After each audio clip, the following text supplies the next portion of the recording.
Hi, lovelies, and welcome back. In today's episode of the series, Demystifying Common Fairy Tales, we're going to be looking at Peter Pan. So let's talk about the boy who never grew up, and why he's secretly one of the most dangerous archetypes walking around in adult bodies today. Because Peter Pan isn't just a cute story about flying and pixie dust. Peter Pan is the part of you that refuses to grow, the part of you that would rather live in Fantasyland than face reality. And if we're honest, a lot of us are dating Peter Pans, sleeping with Peter Pans, or even we are Peter Pan. So today we're going to be going deep. We're looking at the dark psychology and the archetypes behind the green tunic, and why Neverland looks so tempting, why some of us never leave it, and the real devastating cost of staying a child forever. When we were kids, Peter Pan was the ultimate freedom. No homework, no bills, no aging, no rules. Just flying, adventures, and running away from old responsibilities. It's the dream, right?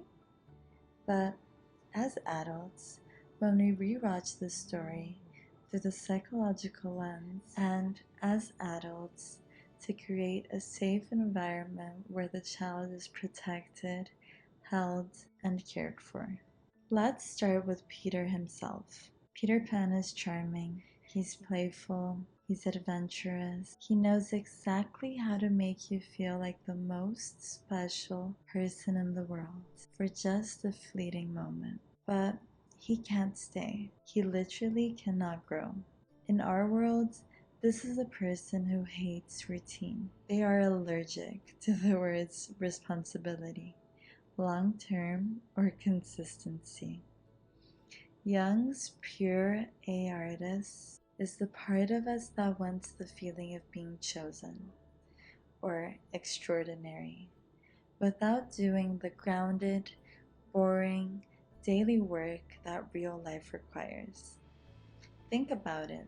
Peter Pan can fly, but he can't sit still. I want you to ask yourself gently, where am I being Peter Pan in my own life? Where am I demanding the magic of the results without the maturity of the process? Because here's the uncomfortable truth. The boy who never grows up eventually becomes the man who never shows up. And some of you are building your whole love stories, whole futures around someone who is mentally living in a treehouse, Neverland. Now, let's talk about Neverland. Neverland is a place where time doesn't move, reality doesn't exist. It's a beautiful, stagnant dream. Psychologically, Neverland is anywhere we escape to when the here and now gets too hard. It's a situationship that's almost a relationship, so you never have to face the vulnerability of real commitment. It's the dream you spend 10 hours a day planning, but never take one actual step towards. It's the endless scrolling, the video games, the substances, the daydreaming. Neverland is any space where you can avoid the discomfort of real growth. And look at the Lost Boys. They aren't just Peter Pan's friends. Psychologically, they are fragmented parts of him. They are the pieces of a psyche that never got to mature. They are lost because they only exist inside a fantasy. The danger is that the fantasy feels safe. In the fantasy, you can't lose your job. In the fantasy, you can't disappoint your partner. In fantasy, you never have to face the fact that you're getting older. But the price of staying in Neverland is that you never actually land your own life. You never ground, you never experience the depth of love that has survived a winter, or the satisfaction of a purpose that required sacrifice. What is your Neverland? Where do you run when life asks you to be brave? So, diving deeper, we have to talk about the woman. We have to talk about Wendy. Wendy in this story is the good girl, the caretaker, the almost mother. She comes from the real world. She knows what growing up means. She sees her parents. She sees the clock. Wendy is the person who thinks they can love Peter Pan into maturity. Have you ever been a Wendy? Saying to yourself, I'll be the safe space. I'll be the one who finally understands him. I'll mother him until he's ready to be a man. Insert The Smallest Man Who Has Ever Lived by Taylor Swift. And Peter Pan. Wendy is the person who thinks they can love Peter Pan into maturity. Have you ever been a Wendy? And what happens? Peter Pan adores her. He needs her, but he won't choose her. He wants the nurturing of her love without the responsibility of her reality. Then we have Tinkerbell, tiny, fiery, and incredibly jealous. She represents the immature, possessive, if I can't have you, no one can energy.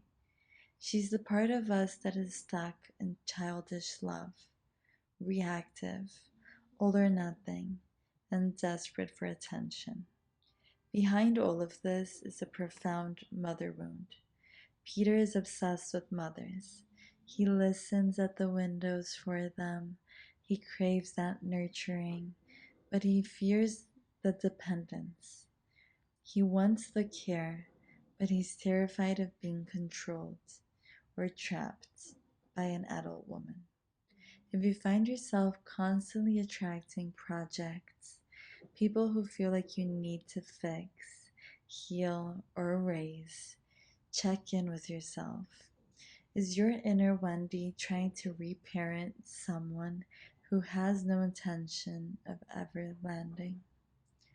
The darkest part of this story isn't the pirates.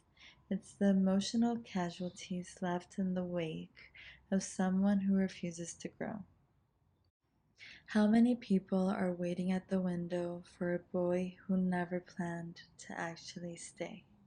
Now, let's look at the villain, Captain Hook. If Peter is the eternal child, Hook is the shadow of the adult. He represents everything Peter Pan is afraid of: responsibility that feels like punishment, authority that feels controlling, the bitterness of a boring grown up. And Hook is haunted. He's chased by a crocodile that swallowed a ticking clock. Time is literally hunting him. This is our collective fear of aging, our fear of wasting our youth. Peter stays young because he refuses to engage with time at all.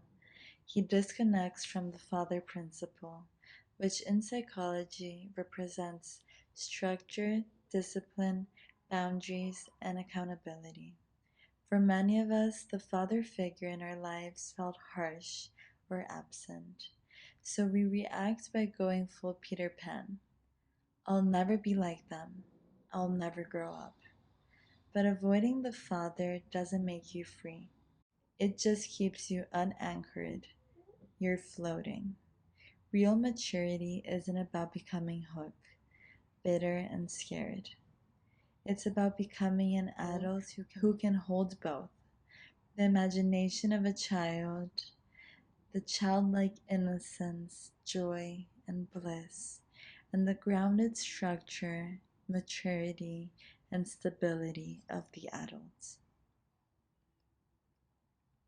So, How do we fix this? Here is the spiritual twist. Growing up is not the death of your magic. In fact, maturity is the container that allows your magic to actually do something in the world. The pixie dust becomes useless if we never use it to fly anywhere meaningful. You don't lose your inner child when you become an adult.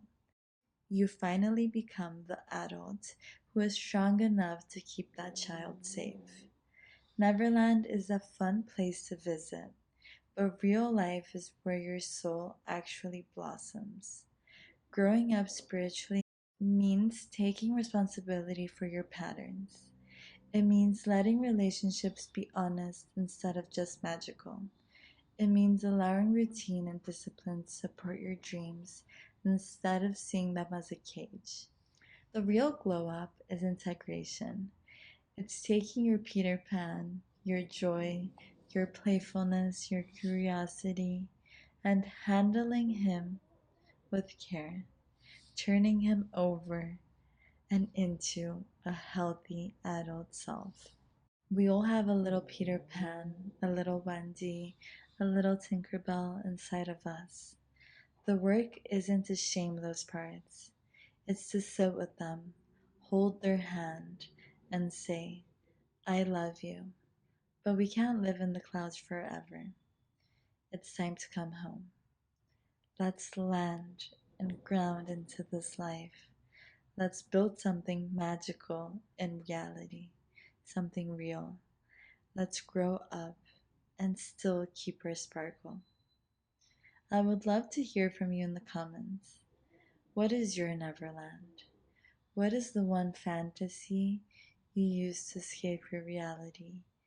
And what is the tiny, grounded step you can take today to leave it? I love you guys. Thank you for going on this journey with me.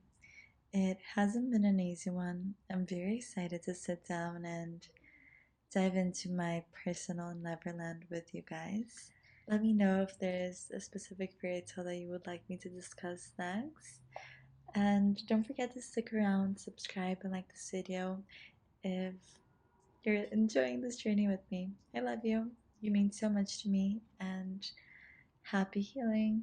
Stay safe and fabulous always. And I'll see you very soon. Kisses. Celeste.